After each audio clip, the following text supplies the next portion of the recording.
Hi hello friends, welcome to my channel. ಮಿತ್ರ ಸೋನು ಕಥಾಲೋಕಕ್ಕೆ ಎಲ್ಲರಿಗೂ ಸ್ವಾಗತ. ಇನ್ನೂ ಯಾರ್ಯಾರು ನಮ್ಮ ಚಾನೆಲ್ಗೆ ಸಬ್ಸ್ಕ್ರೈಬ್ ಮಾಡ್ಕೊಂಡಿಲ್ವೋ ದಯವಿಟ್ಟು ಎಲ್ಲರೂ ಸಬ್ಸ್ಕ್ರೈಬ್ ಮಾಡಿಕೊಂಡು ಕತೆ ಇಷ್ಟವಾದಲ್ಲಿ ಲೈಕ್ ಮಾಡಿ, ಕಮೆಂಟ್ ಮಾಡಿ ಹಾಗೂ ಸಪೋರ್ಟ್ ಮಾಡಿ. ಈಗ ಕತೆಗೆ ಹೋಗೋಣ. ಅಗ್ನಿಸಾಕ್ಷಿ ಸಂಚಿಕೆ 11. ಅಗ್ನಿ ಕೆಲಸ ಎಲ್ಲ ಮುಗಿಸಿಕೊಂಡು ಮನೆ ಕಡೆ ಹೊರಟ. ಮನೆಗೆ ಬಂದ ಮಗನನ್ನು ನೋಡಿ ತಾಯಿ ಶಾಂತಲಾ, ಅಗ್ನಿ ಒಂದು ನಿಮಿಷ ನಿಂತ್ಕೋ ಅಂದರು.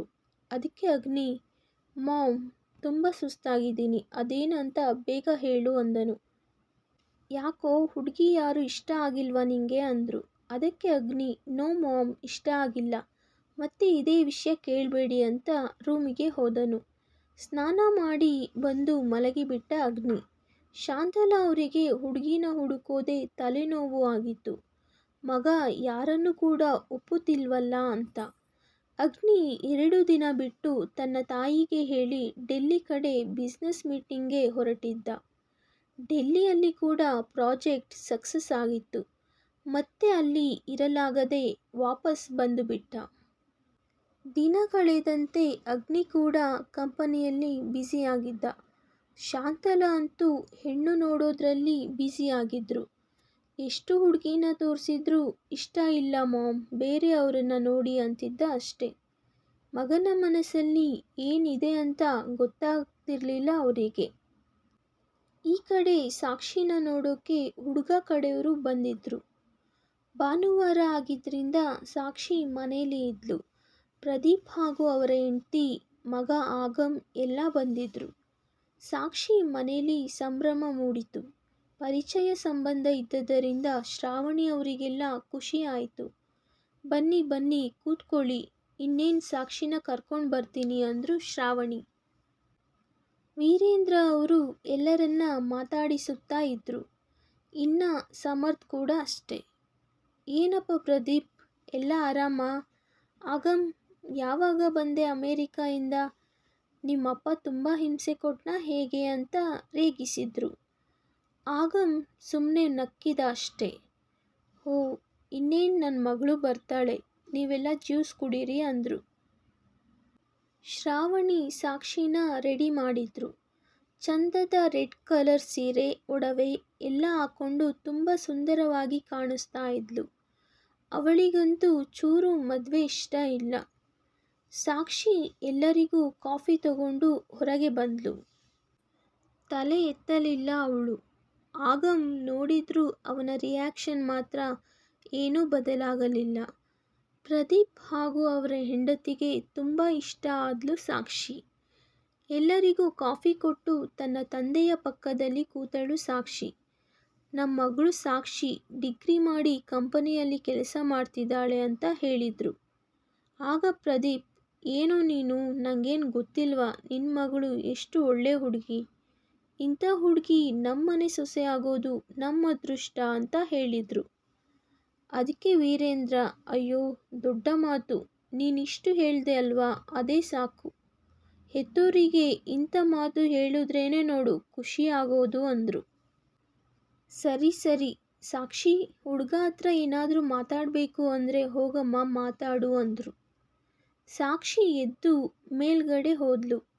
ಆಗಮ್ ಅವಳ ಹಿಂದೆನೇ ಹೋದನು. ಸಾಕ್ಷಿ ಏನೂ ಮಾತಾಡದೆ ನಿಂತಿದ್ಲು. ಆಗಮ್ ಮಾತು ಶುರು ಮಾಡಿದ. ಹಾಯ್ ಸಾಕ್ಷಿ ಅಂತ ಹೇಳಿದ. ಸಾಕ್ಷಿ ಕೂಡ ನಗುತ್ತಾ ಹಾಯ್ ಅಂದ್ಲು.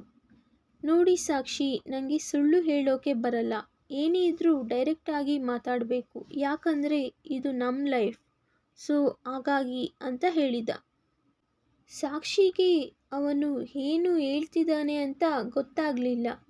ಅದಕ್ಕೆ ಸಾಕ್ಷಿ, ಏನು ಹೇಳ್ತಿದ್ದೀರಾ ನೀವು, ನನಗೇನು ಅರ್ಥ ಆಗ್ತಿಲ್ಲ ಅಂತ ಹೇಳಿದ್ಲು.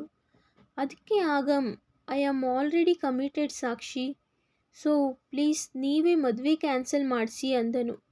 ಸಾಕ್ಷಿಗೆ ಅವನ ಮಾತು ಕೇಳಿ ಶಾಕ್ ಆಯಿತು.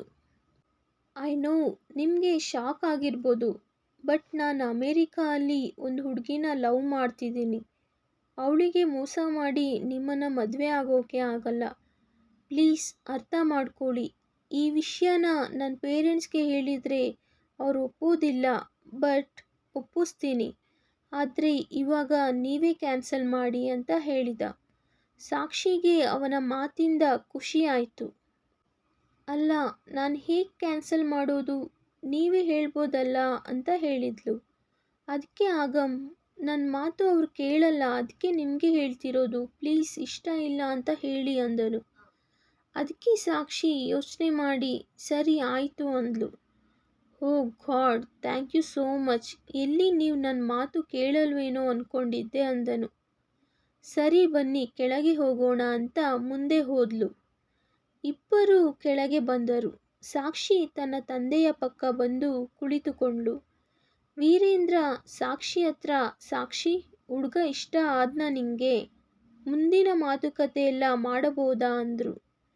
ಸಾಕ್ಷಿ ತನ್ನ ತಂದೆ ಹತ್ರ, ಪಪ್ಪ, ಅದು ನನ್ನ ಒಪ್ಪಿಗೆನ ನಾನು ಆಮೇಲೆ ಹೇಳ್ತೀನಿ, ಪ್ಲೀಸ್ ಇವಾಗೇನು ಕೇಳಬೇಡಿ ಅಂತ ಹೇಳಿ ರೂಮ್ಗೆ ಹೋದ್ಲು. ಮಗಳ ನಡೆ ಕಂಡು ವೀರೇಂದ್ರ ಅವರಿಗೆ ಅನುಮಾನ ಬಂತು. ಆಗ ಪ್ರದೀಪ್, ಸರಿ ಕಣೋ, ಆಯಿತು, ನಾನು ನನ್ನ ಮಗ ಹತ್ರ ಮಾತಾಡಿ ಹೇಳ್ತೀನಿ ಬಿಡು. ಪಾಪ ಮಕ್ಕಳು ಹೇಳೋಕೆ ನಾಚ್ಕೋತಾವ್ರೆ ಅನ್ಸುತ್ತೆ, ನಾವಿನ್ನ ಬರ್ತೀವಿ ಅಂತ ಕೈ ಮುಗಿದು ಎಲ್ಲರೂ ಅಲ್ಲಿಂದ ಹೊರಟರು. ವೀರೇಂದ್ರ ಹಾಗೂ ಶ್ರಾವಣಿಗೆ ಮಗಳ ವರ್ತನೆ ಗೊಂದಲ ಉಂಟು ಮಾಡಿತ್ತು. ಇಬ್ಬರು ಸಾಕ್ಷಿ ರೂಮಿಗೆ ಹೋದ್ರು. ಸಾಕ್ಷಿ ಏನೋ ಯೋಚಿಸುತ್ತಾ ಮಲಗಿದ್ಲು.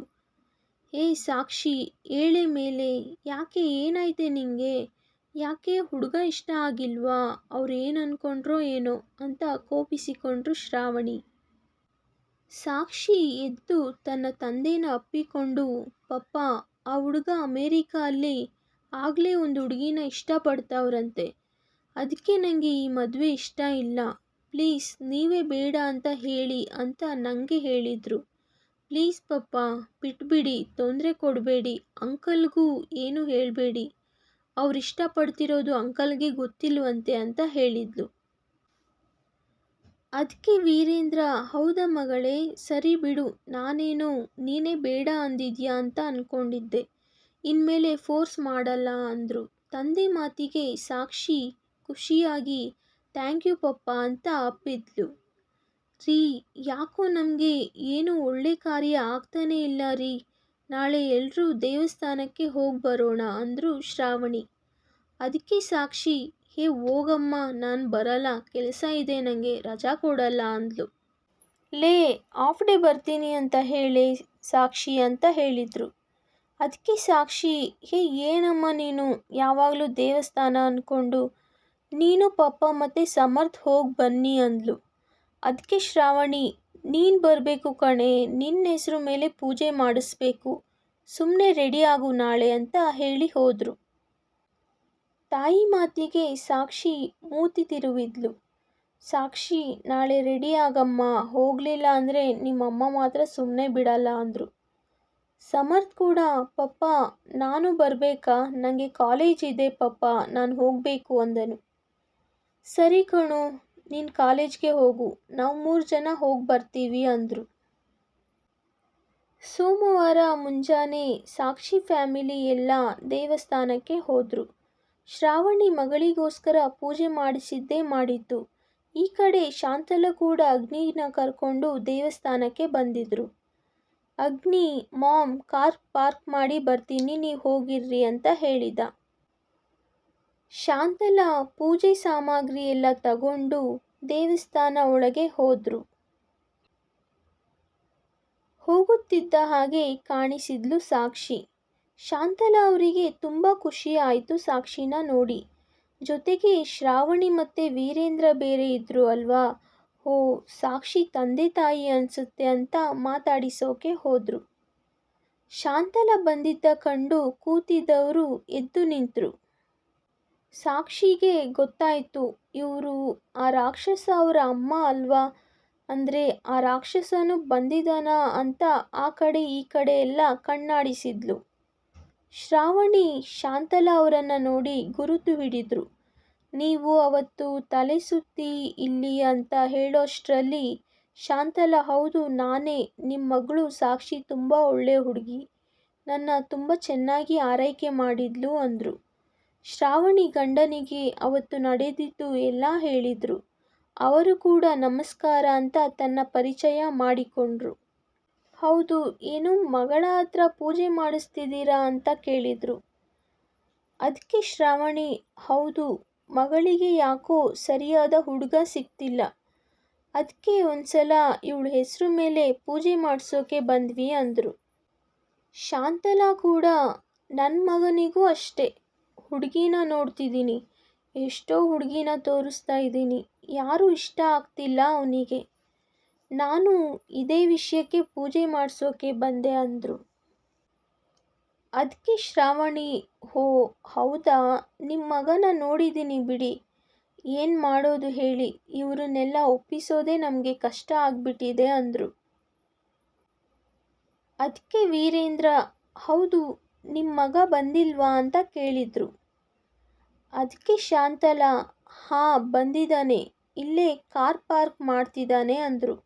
ಸಾಕ್ಷಿ ಮನಸ್ಸಲ್ಲೇ, ಹೋ, ಈ ರಾಕ್ಷಸಗೆ ಮದುವೆ ಬೇರೆ ಕೇಡು, ಇವನು ಒಪ್ಪೋದಲ್ಲ, ಆ ಹುಡುಗಿರೇ ಇವನ್ನ ಒಪ್ಪಿರಲ್ಲ, ನನ್ನ ನೆಮ್ಮದಿ ಹಾಳು ಮಾಡೋಕೆ ಇಲ್ಲೂ ಬಂದಿದ್ದಾನೆ ರಾಕ್ಷಸ ಅಂತ ಮನಸ್ಸಲ್ಲಿ ಬೈದುಕೊಂಡ್ಳು. ಅಗ್ನಿ ಕಾರ್ ಪಾರ್ಕ್ ಮಾಡಿ ದೇವಸ್ಥಾನ ಒಳಗೆ ಹೋದನು. ಸಾಕ್ಷಿ ಅಗ್ನಿನ ನೋಡಿ ಕಣ್ಣರಳಿಸಿದ್ಲು, ಯಾಕಂದರೆ ಅಗ್ನಿ ಅಷ್ಟು ಚೆನ್ನಾಗಿ ರೆಡಿಯಾಗಿ ಬಂದಿದ್ದ. ವೈಟ್ ಪ್ಯಾಂಟ್ ಹಾಗೂ ತುಂಬು ತೋಳಿನ ಲೈಟ್ ಪಿಂಕ್ ಶರ್ಟ್ ಹಾಕ್ಕೊಂಡು ತೋಳಿನವರೆಗೂ ಮಡಿಚಿಕೊಂಡು, ಒಂದು ಕೈ ಪ್ಯಾಂಟ್ ಜೇಬಿಗೆ ಸಿಕ್ಕಿಸಿಕೊಂಡು, ಕಣ್ಣಿಗೆ ಕೂಲಿಂಗ್ ಗ್ಲಾಸ್ ಹಾಕ್ಕೊಂಡು, ಕೂದಲು ಹಾರಿಸುತ್ತಾ ಸ್ಟೈಲಾಗಿ ನಡೆದುಕೊಂಡು ಬರುತ್ತಿದ್ದರೆ ಅಗ್ನಿ ಒಬ್ಬ ಅಂದಗಾರನೇ ಬಿಡಿ. ಸಾಕ್ಷಿ ಕೂಡ ಸೀರೆಯಲ್ಲಿ ಮುದ್ದಾಗಿ ಕಾಣಿಸ್ತಿದ್ಲು. ಸಾಕ್ಷಿ ಅಗ್ನಿನ ನೋಡಿ ಫಿದಾ ಆಗಿದ್ಲು. ಅಗ್ನಿ ದೂರದಿಂದಲೇ ಸಾಕ್ಷಿನ ನೋಡಿದ. ತನ್ನ ತಾಯಿ ಇವಳ ಜೊತೆ ಯಾಕೆ ಮಾತಾಡ್ತಿದ್ದಾರೆ, ಮೊದಲೇ ಬಾಯಿ ಬಡಿಕಿ ಅಂತ ಅಂದುಕೊಂಡು ಶಾಂತಲಾ ಅವರ ಹತ್ರ ಹೋದನು. ಅಗ್ನಿ ಬಂದಿದ್ದ ಕಂಡು, ಇವನೇ ನೋಡಿ ನನ್ನ ಮಗ ಅಗ್ನಿ ಅಂತ ಪರಿಚಯ ಮಾಡಿಸಿದ್ರು. ಅಗ್ನಿ ಸುಮ್ಮನೆ ನಕ್ಕಿದ ಅಷ್ಟೆ. ಸಾಕ್ಷಿ ಅಗ್ನಿನ ದುರುಗುಟ್ಟಿ ನೋಡ್ತಿದ್ಲು. ಅಗ್ನಿ ಸಾಕ್ಷಿನ ನೋಡಿ ಯಾರಿಗೂ ಗೊತ್ತಾಗದ ಹಾಗೆ ಕಣ್ಣು ಹೊಡೆದ. ಅಗ್ನಿ ನಡೆಗೆ ಸಾಕ್ಷಿ ಮನಸ್ಸಲ್ಲೇ, ರಾಕ್ಷಸ, ಎಲ್ಲರೂ ಇಲ್ಲೇ ಇದ್ದಾರೆ ಆದರೂ ಕಣ್ಣು ಹೊಡಿತಾನೆ ಅಂತ ಬೈದುಕೊಂಡ್ಳು. ಶಾಂತಲಾ, ನಿಮಗೆ ಎಲ್ಲಾದರೂ ಒಂದು ಒಳ್ಳೆ ಹುಡುಗಿ ಗೊತ್ತಿದ್ರೆ ಹೇಳಿ ನಮ್ಮ ಅಗ್ನಿಗೆ, ಅದ್ಯಾಕೋ ಯಾರೂ ಇಷ್ಟನೇ ಆಗ್ತಿಲ್ಲ ಇವನಿಗೆ ಅಂದರು. ಅದಕ್ಕೆ ಶ್ರಾವಣಿ, ಅಯ್ಯೋ, ಅಂಗೈಲಿ ಬೆಣ್ಣೆ ಇಟ್ಕೊಂಡು ಊರೆಲ್ಲ ಹುಡುಕಿದ್ರಂತೆ, ಹಂಗಾಯ್ತು ನೋಡಿ ಅಂದರು. ಶ್ರಾವಣಿ ಮಾತು ಯಾರಿಗೂ ಅರ್ಥ ಆಗಲಿಲ್ಲ. ಅದಕ್ಕೆ ವೀರೇಂದ್ರ, ಶ್ರಾವಣಿ, ಏನು ಹೇಳ್ತಿದ್ಯಾ ನೀನು ಅಂದರು. ಅದಕ್ಕೆ ಶ್ರಾವಣಿ, ಏನಿಲ್ಲ ರೀ, ನಾವ್ಯಾಕೆ ನಮ್ಮ ಮಗಳು ಸಾಕ್ಷಿನ ಇವ್ರ ಮಗನಿಗೆ ಕೊಟ್ಟು ಮದುವೆ ಮಾಡಬಾರ್ದು, ಹೇಗೂ ಇವರು ಹುಡುಗಿನ ಹುಡುಕ್ತಾವ್ರೆ, ನಾವು ಹುಡುಗನ್ನ ಹುಡುಕ್ತಿದ್ದೀವಿ, ಯಾಕೆ ನೋಡಬಾರ್ದು ಅಂತ ಅಷ್ಟೇ ಅಂದರು. ತಾಯಿ ಮಾತು ಕೇಳಿ ಶಾಕ್ ಆದ್ಲು ಸಾಕ್ಷಿ. ಶಾಂತಲಾ ಅವರಿಗೆ ಶ್ರಾವಣಿ ಹೇಳಿದ್ದು ತುಂಬ ಖುಷಿಯಾಯಿತು. ಅವರ ಮಾತು ಕೇಳಿ ಅಗ್ನಿ ಕೂಡ ಶಾಕ್ ಆದನು. ಅದಕ್ಕೆ ಸಾಕ್ಷಿ, ಅಯ್ಯೋ ಅಮ್ಮ, ಏನು ಮಾತಾಡ್ತಿದ್ಯಾ ಅಂತ ಗೊತ್ತಾ ನಿಂಗೆ, ಅದೆಲ್ಲ ಆಗೋ ಮಾತಲ್ಲ, ನಡಿ ಮೊದಲು ಮನೆಗೆ ಹೋಗೋಣ ಅಂದ್ಲು. ಅದಕ್ಕೆ ಶ್ರಾವಣಿ, ಸಾಕ್ಷಿ ಸ್ವಲ್ಪ ಇರು, ಇನ್ನು ನೀನು ಚಿಕ್ಕೋಳು, ಇದೆಲ್ಲ ಅರ್ಥ ಆಗಲ್ಲ ಅಂದರು. ಶಾಂತಲಾ ಕೂಡ, ಸಾಕ್ಷಿ, ನೀನೇನು ಅನ್ಕೋತೀಯೋ ಬಿಡ್ತೀಯೋ ಗೊತ್ತಿಲ್ಲ, ನನಗೆ ನೀನು ತುಂಬ ಇಷ್ಟ ಆಗಿದೆಯಾ, ನನ್ನ ಸೊಸೆ ಥರ ಅಲ್ಲ, ನನ್ನ ಮಗಳು ಥರ ನೋಡ್ಕೋತೀನಿ ಅಂದರು. ತಾಯಿ ಮಾತಿಗೆ ಅಗ್ನಿ, ಮಾಮ್, ಏನು ಮಾತಾಡ್ತಿದ್ದೀರಾ ಅಂದ. ಅಗ್ನಿಗೂ ಈ ವಿಷಯ ಕೇಳಿ ಶಾಕ್ ಆಗಿತ್ತು. ಸಾಕ್ಷಿನ ಕೋಪದಿಂದ ನೋಡುತ್ತಿದ್ದ. ಅವಳಿಗೂ ಕೋಪ ಬಂದಿತ್ತು. ವೀರೇಂದ್ರ ಅವರು, ನೋಡಿಮ್ಮ, ಹೀಗೆ ಸಡನ್ನಾಗಿ ತೀರ್ಮಾನ ಮಾಡೋಕೆ ಆಗಲ್ಲ, ಒಂದಿನ ಮನೆಗೆ ಬನ್ನಿ ಮಾತಾಡೋಣ ಅಂದರು. ಶಾಂತಲಾ ಅವರಿಗೆ ತುಂಬ ಖುಷಿಯಾಯಿತು. ಸರಿ ಆಯಿತು, ಹಾಗೆ ಮಾಡೋಣ ಅಂತ ಪೂಜೆ ಮಾಡಿಸಲು ಹೋದರು. ಸಾಕ್ಷಿ ತಂದೆ ತಾಯಿ ಕೂಡ ಪೂಜೆಗೆ ಹೋದರು. ಸಾಕ್ಷಿ ಕೂಡ ಅಗ್ನಿನ ನೋಡಿ ಮುಖ ತಿರುಗಿಸಿಕೊಂಡು ಹೋಗುವವಳನ್ನು ಕೈ ಹಿಡಿದುಕೊಂಡು ಸ್ವಲ್ಪ ದೂರ ಕರೆದುಕೊಂಡು ಹೋದನು. ಅಲ್ಲಿ ಯಾವ ಜನ ಕೂಡ ಇರಲಿಲ್ಲ. ಸಾಕ್ಷಿಗೆ ಕೋಪ ಬಂದಿತು. ಹೇ ರಾಕ್ಷಸ, ಯಾವಾಗಲೂ ಯಾಕೆ ನನ್ನ ಕೈ ಹಿಡ್ಕೋತೀಯ, ಬಿಡೋ ನನ್ನ ಅಂತ ಅಂದ್ಲು. ಅದಕ್ಕೆ ಅಗ್ನಿ, ಓ, ಏನು ಮೇಡಮ್ ಅವರು ಈ ಅಗ್ನಿ ಹೆಂಡತಿಯಾಗೋಕೆ ಇಷ್ಟಪಡ್ತಿರೋ ಆಗಿದೆ, ಏನು ಸಮಾಚಾರ ಅಂತ ಕೇಳಿದ. ಅದಕ್ಕೆ ಸಾಕ್ಷಿ, ವಾವ್, ಇದು ನೋಡು ಬೆಸ್ಟ್ ಜೋಕ್ ಅಂದರೆ. ನಿನ್ನ ಮದುವೆ ಆಗೋದು ಒಂದೇ, ಆಳು ಬಾವಿಯಲ್ಲಿ ಬೀಳೋದು ಒಂದೇ. ನೋಡು, ಮರ್ಯಾದೆಗೆ ಹೇಳ್ತಿದ್ದೀನಿ, ನಿಮ್ಮಮ್ಮ ಹತ್ರ ನೀನೇ ಅಮ್ಮ ಹುಡುಗಿ ಇಷ್ಟ ಆಗಿಲ್ಲ ನನಗೆ ಅಂತ ಹೇಳು. ಈಗಾಗಲೇ ಬೇಜಾನು ಹುಡುಗಿರ್ನ ರಿಜೆಕ್ಟ್ ಮಾಡಿದ್ಯಲ್ಲ, ಹಾಗೆ ನನ್ನ ಕೂಡ ಮಾಡು ಓಕೆನಾ ಅಂತ ಹೇಳಿದ್ಲು. ಅಗ್ನಿ ಅವಳ ಮಾತಿಗೆ ನೀನೇ ನಿಮ್ಮ ಮನೇಲಿ ಹೇಳಿ ರಿಜೆಕ್ಟ್ ಮಾಡು, ಐ ಡೋಂಟ್ ಕೇರ್ ಅಂದನು. ಅಯ್ಯೋ, ನಮ್ಮಮ್ಮ ನನ್ನ ಮಾತು ಕೇಳಲ್ಲ, ಪ್ಲೀಸ್, ನೀನಂದರೆ ನಂಗೆ ಇಷ್ಟ ಇಲ್ಲ. ಇನ್ನು ನಾನು ನಿನ್ನ ಮದುವೆ ಆಗೋದಾ, ಚಾನ್ಸೇ ಇಲ್ಲ. ಅಗ್ನಿ ಅವಳನ್ನು ತನ್ನ ಕಡೆ ಎಳೆದುಕೊಂಡ. ಅವನ ಸನಿಹಕ್ಕೆ ಸಾಕ್ಷಿ ಹೆದರಿಬಿಟ್ಲು. ಎಷ್ಟು ಧೈರ್ಯ ಇದ್ರೆ ಈ ಅಗ್ನಿಗೆ ಇಷ್ಟ ಇಲ್ಲ ನೀನು ಅಂತೀಯ? ಇಡಿಯಟ್, ನೀನೇನು ನನ್ನ ಇಷ್ಟ ಇಲ್ಲ ಅನ್ನೋದು? ನನ್ನ ಲೆವೆಲ್ಗೆ ನೀನು ಸರಿ ಹೋಗಲ್ಲ ಕಣೆ ಬಜಾರಿ ಅಂದನು. ಅದಕ್ಕೆ ಸಾಕ್ಷಿ ಕೋಪದಿಂದ, ಹೇ ಕಣೆ ಗಿಣೆ ಅಂತ ಅಂದರೆ ಅಷ್ಟೇ ನಿನ್ನ ಅಂದ್ಲು. ಏನೇ ಮಾಡ್ತೀಯಾ? ಹಾಂ, ಏನು ಮಾಡ್ತೀಯಾ ಅಂತ ಅವಳ ಸೊಂಟಕ್ಕೆ ಕೈ ಹಾಕಿ ಇನ್ನ ಸನಿಹಕ್ಕೆ ಎಳೆದುಕೊಂಡ. ಅಗ್ನಿ ಸ್ಪರ್ಶಕ್ಕೆ ಸಾಕ್ಷಿಯ ಎದೆ ಬಡಿತ ಜೋರಾಗಿತ್ತು. ಬಿಡೋ ಬಿಡೋ ಅಂತ ಬಿಡಿಸಿಕೊಳ್ಳೋಕೆ ಟ್ರೈ ಮಾಡ್ತಿದ್ರು. ಅಗ್ನಿ ಬಿಡಲಿಲ್ಲ. ಇಬ್ಬರು ತುಂಬ ಸನಿಹ ನಿಂತಿದ್ರು. ಅಗ್ನಿ ಅವಳನ್ನು ಅಷ್ಟು ಹತ್ತಿರದಿಂದ ನೋಡಿ ಕಳೆದೇ ಹೋದನು.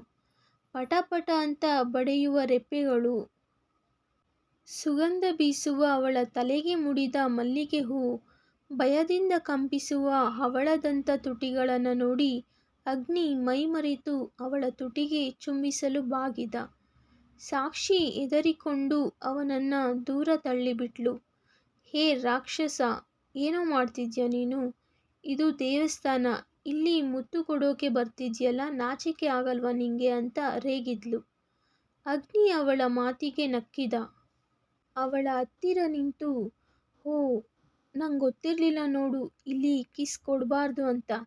ಮತ್ತೆ ಎಲ್ಲಿ ಕಿಸ್ ಮಾಡೋಣ ಅಂತ ಹುಬ್ಬು ಹಾರಿಸಿದ. ಸಾಕ್ಷಿ ಅವನ ಮಾತಿಗೆ, ಹಾಂ, ಹೇ, ನಾನು ಹಂಗೆ ಹೇಳಿಲ್ಲ, ನೀನು ಏನೇನೋ ಅರ್ಥ ಮಾಡ್ಕೋಬೇಡ ಅಂತ ಹೇಳಿದ್ಲು. ಅದಕ್ಕೆ ಅಗ್ನಿ, ಓ, ಮತ್ತೇನು ಹೇಗೆ ಹೇಳ್ದೆ ಮಿಸ್ ಸಾಕ್ಷಿ ಅಂತ ಅವಳನ್ನು ಹಿಂದೆ ತಿರುಗಿಸಿಕೊಂಡು ಅವಳ ಭುಜಕ್ಕೆ ತುಟಿ ಸೋಕಿಸಿದ. ಸಾಕ್ಷಿಗೆ ಮೈಯೆಲ್ಲ ಜುಮ್ ಅಂದಿತು ಅಗ್ನಿ ಸ್ಪರ್ಶಕ್ಕೆ. ಅವನ ನಡೆಗೆ ಸಾಕ್ಷಿ ಶಾಕ್ ಆದ್ಲು. ಅವಳ ಕೈಯನ್ನು ಬಲವಾಗಿ ಹಿಡಿದಿದ್ದ. ಅಷ್ಟರಲ್ಲಿ ಎಲ್ಲರೂ ಪೂಜೆ ಮುಗಿಸಿಕೊಂಡು ಬಂದರು. ಶ್ರಾವಣಿ ಹಾಗೂ ಶಾಂತಲಾ ಅರೇ ಎಲ್ಲೋದ್ರು ಈ ಮಕ್ಕಳು ಅಂತ ಹುಡುಕ್ತಾ ಇದ್ರು. ಅಗ್ನಿ ದೂರದಲ್ಲಿ ಅವರನ್ನು ನೋಡಿ ಅವಳ ಕೈ ಬಿಟ್ಟ. ಶ್ರಾವಣಿ ಹತ್ರ ಬಂದು, ಓ, ನೀವಿಬ್ಬರೂ ಮಾತಾಡ್ತಾ ಇದ್ರಾ? ಮಾತಾಡಿ ಮಾತಾಡಿ ಅಂತ ನಕ್ಕಿದ್ರು. ಸಾಕ್ಷಿಗೆ ಕೋಪ ಬಂದಿತು. ಛೇ, ನಾನು ಯಾಕೆ ಅವನು ನನ್ನ ಮುಟ್ಟಿದಾಗ ಸುಮ್ಮನೆ ಇದ್ದೆ? ಇಲ್ಲೇ ಇದ್ದರೆ ತಲೆ ಕೆಡುತ್ತೆ ಅಷ್ಟೇ ಅಂತ ಅಂದುಕೊಂಡು, ಅಮ್ಮ ನಡಿ ಹೋಗೋಣ ಅಂತ ಮುಂದೆ ಹೋದ್ಲು ಸಾಕ್ಷಿ. ಸಾಕ್ಷಿ ನಡೆಗೆ ಮನಸ್ಸಲ್ಲಿ ನಕ್ಕಿದ ಅಗ್ನಿ. ಮುಂದುವರಿಯುತ್ತದೆ. ಧನ್ಯವಾದಗಳು.